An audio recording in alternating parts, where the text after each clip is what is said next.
जिस क्षण का हम लोग पिछले 27-28 वर्ष से प्रतीक्षा कर रहे थे, आज मोदी जी के कारण वो हमारा सपना, महिलाओं का सपना, वो आज कहीं जाके अंततः पूरा होने जा रहा है। इससे हमारे देश में महिलाओं की राजनीतिक और प्रशासनिक रुचियां बढ़ेंगी। बेटी बचाओ बेटी पढ़ाओ का नारा मोदी जी ने किया। हम सबको अपनी बेटियां मानते हैं और यही असली महिला सशक्तिकरण है।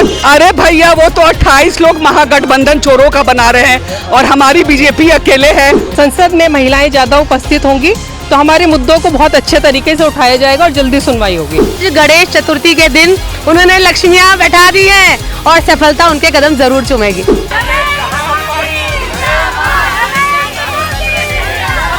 নমস্কার, আপনারা দেখছেন বাংলা হান্ট। আমি ঐশ্বরী হচ্ছে আপনাদের সঙ্গে দিল্লির দরবার থেকে। এবং দিল্লিতে যে প্রস্তাবিত বিল, সংসদ ভবনে, নতুন সংসদ ভবনে প্রস্তাবিত বিল, মহিলা সংরক্ষণ বিল, মহিলা সংরক্ষণ 33% সংরক্ষণ দেওয়া হবে মহিলাদেরকে। এবং সেই নিয়ে এখানে দেখতে পাচ্ছেন 500 অধিক মহিলা নতুন সংসদ ভবনে এসে উপস্থিত আছে। তাদের সঙ্গে কথা বলবো। এই যে महिला आरक्षण बिल आ रहा है आप लोगों के लिए, क्या बोलेंगे? इससे बड़ी महिलाओं के लिए सौभाग्य की बात क्या होगी कि जिस क्षण का हम लोग पिछले 27-28 वर्ष से प्रतीक्षा कर रहे थे, आज मोदी जी के कारण वो हमारा सपना, महिलाओं का सपना, महिलाओं के आत्मसम्मान और महिला के अधिकार की सुरक्षा का जो सपना था, वो आज कहीं जाके अंततः पूरा होने जा रहा है।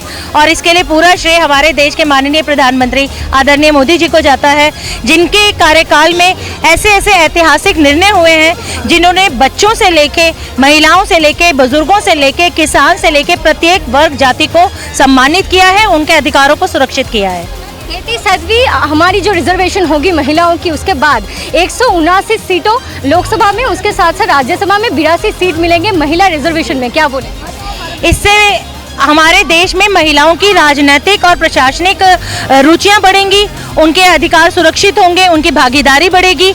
और सबसे बड़ी बात है कि जो महिलाओं को राजनीतिक पृष्ठभूमि पर भाजपा के कार्यकाल में, आदरणीय मोदी जी के कार्यकाल में जो सम्मान और जिसे कहते हैं स्थान मिला है, एक उच्च स्थान मिला है, वो शायद पहले कभी किसी सरकार के कार्यकाल में संभावित नहीं था। मतलब विपक्षी तो बोल रहे कि कांग्रेस के जमाने में ये बिल आया था, लोकसभा में पास नहीं हो पाया, राज्यसभा में हो गया, तो उन्होंने भी तो उद्योग ली थी ना। कराने की जिम्मेदारी किसकी रहेगी?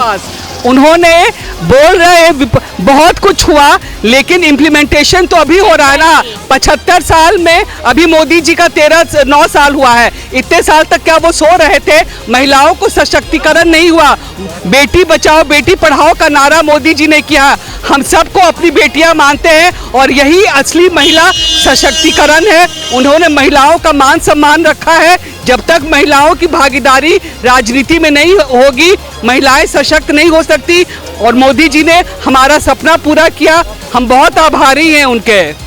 महिलाओं के लिए बिल आ रहे हैं, वो बोल रहे हैं कि पिछले बार जब हुआ 2010 में, तब देखा गया कि जो मुलायम सिंह यादव है, उसके साथ साथ जो नीतीश कुमार है, उन लोगों ने सपोर्ट नहीं किया था इस बिल को। अभी भी उसके जो उत्तरसूरी है वो तो है राज्यसभा में, लोकसभा में, क्या सपोर्ट करेंगे? क्या लगता है? ना केवल सपोर्ट शायद वो ना करें, लेकिन उनकी त्रिशंकु वाली हालत है, हड्डी उनके गले में फंसी हुई। अगर वो सपोर्ट नहीं करेंगे तो महिलाओं का सपोर्ट भी उनको नहीं मिलेगा। क्या उनको प्रॉब्लम क्या है? महिलाओं को हमेशा दूसरा दर्जा दिया गया। उत्थान हो रहा है आगे मोदी काल में, तो उनको सपोर्ट करना चाहिए। विपक्षी बोले लोकसभा चुनाव आ रहे हैं, इसीलिए बीजेपी सरकार ये कर रही है, क्योंकि उन लोगों को वोट का कोई मुद्दा नहीं है, वोट जीत नहीं सकते, इसीलिए लोकसभा चुनाव से पहले महिलाओं के लिए आरक्षण ला रहे हैं। अरे भैया, वो तो 28 लोग महागठबंधन चोरों का बना रहे हैं और हमारी बीजेपी अकेले है। वो क्या बोल रहे हैं? उनके बोलने से कुछ नहीं होगा। जनता साथ है, हम भी जनता है, न कोई पद है न प्रतिष्ठा है। मोदी जी और देश के लिए हम लोग मोदी जी के साथ खड़े हैं। इंडिया अलायंस बना हुआ है, लोग बोल रहे हैं कि इंडिया एनडीए को इस बार हड्डी, मतलब बहुत ही ज्यादा टक्कर देने वाली है। नरेंद्र मोदी के विपक्ष में वो लोग खड़े हुए हैं एक साथ, क्या होंगे?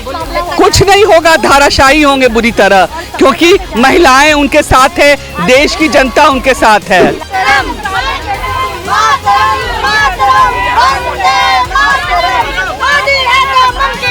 मोदी है तो मुमकिन है।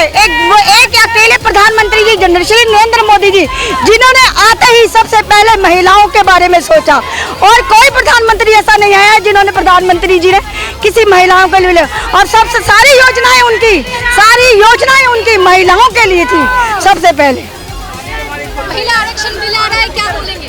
हम बहुत खुश हैं इसलिए क्योंकि यही शायद पूरे विश्व में एक ऐसे पीएम हैं जो सिर्फ बहनों के बारे में सोचते हैं। आज हम उनका दिल्ली से, आप खुद देख सकते हैं, पूरी दिल्ली से बहनें एकत्रित हुई हैं उनका धन्यवाद करने के लिए।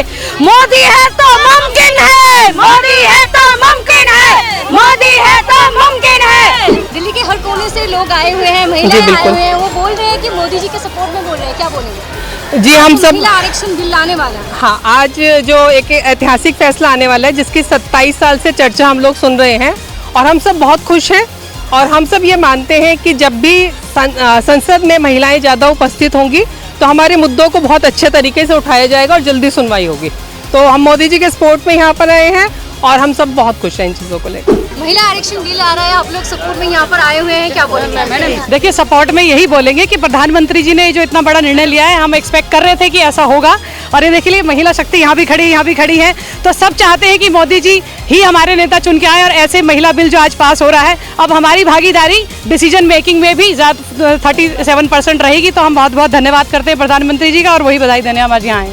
हमारे जमाने में ये बिल आया था, लोकसभा में पास नहीं हो पाया, राज्यसभा में हो गया, तो क्रेडिट हमको जाती है मोदी जी को नहीं, मोदी जी नहीं कर रहे, क्या बोल? मैडम, 27 साल पहले ये बिल आया था और 27 साल आप समझ सकते हैं कि मोदी गवर्नमेंट को अभी 2 डिकेड हुए हैं, मतलब 10 साल होने वाले हैं।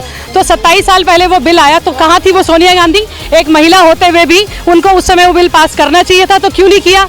तो सहरा किसको जाता है जो बिल पास करता है? बात ये नहीं किसने प्रपोज किया, बात ये है कि एग्जीक्यूट किसने किया, तो वो हमारे माननीय प्रधानमंत्री जी ने किया और उसका पूरा क्रेडिट, पूरा श्रेय उन्हीं को जाता है। लोकसभा चुनाव आ रहे हैं, वोट के मुद्दे नहीं है, मोदी जी को वोट जितना है। नहीं, मोदी जी सबसे 2014 से महिलाओं के उत्थान के लिए कार्य कर रहे हैं। आपने भी देखा है G20 जो कांग्रेस के समय में हो सकता हो, मोदी जी के समय में इतने अच्छे स्तर पर हुआ है कि विदेशों में भी भारत की तारीफ हो रही है। और महिला शक्ति जिंदाबाद थी, जिंदाबाद है, रहेगी, ये बात मोदी जी को पता थी। इसलिए आज गणेश चतुर्थी के दिन उन्होंने लक्ष्मियां बैठा दी हैं और सफलता उनके कदम जरूर चूमेगी। सबसे बड़ी बात जो उन्होंने किया है वो सारा ही बहुत इम्पोर्टेंट काम है। एक तो टॉयलेट बनवाना, सबसे बड़ी बात, उज्ज्वला योजना, मतलब कि वो सारी चीज़ें जो एक औरत को किचन से लेकर उनके काम करने के क्षेत्र तक जो परेशान करती हैं, उन सब पे। और राजनीति के अंदर भी जहाँ पे ऑपोजिशन के अंदर लेडीज़ प्राइम मिनिस्टर से होकर, लेडीज़ चेयरमैन होकर भी वो लेडीज़ के लिए कुछ नहीं कर पाई और प्राइम मिनिस्टर हमारे मोदी जी ने वो कर दिया, तो ये सबसे बड़ी बात है। कांग्रेस तो बोल रहे हमारे जमाने में ये बिल प्रपोज हुआ था। नहीं, तो प्रपोज हुआ था तो पास भी कर देते, हमने रोका था, हम उनके भी साथ हो जाते, ऐसी क्या बात है, हम मोदी जी के साथ हैं। जय हिंद। 5 दिन ব্যাপী বিশেষ অধিবেশনে নতুন সংসদ ভবনে প্রস্তাবিত বিল মহিলা সংরক্ষণ বিল এবং সেই নিয়ে দেখতেই পেলেন যে মহিলারা প্রত্যেকে উৎফুল্ল এবং আপ্লুত হয়ে মোদিজির জয় জয়কারে নেমে পড়েছেন একদম রাস্তায় এবং পৌঁছে গিয়েছেন নতুন সংসদ ভবনে। সেই দৃশ্যই তুলে ধরলাম দিল্লির বুক থেকে। ক্যামেরাম্যানের সঙ্গে ঐশী, বাংলা হান্ট, দিল্লি।